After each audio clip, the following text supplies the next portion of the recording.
అందరికీ నమస్కారాలు. ఈరోజు నేను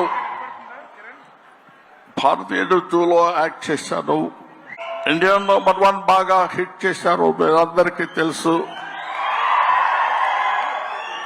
ఈ సినిమా అంతకంటే ఎక్కువ కష్టపడ్డాను.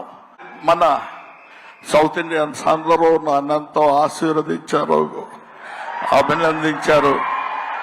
I'm so happy to. నాకు మాటలు ఎక్కువ రావటం లేదు, ఎందుకంటే సంతోషంగా ఉంది. మనసంతా చాలా హ్యాపీగా ఉండి నేను ఎక్కువ మాట్లాడలేకపోతున్నాను. కానీ ఈ సినిమాను మీరు అందరూ సక్సెస్ చేస్తే నేను I will be happy. Always your Kamal Haasan. Thank you.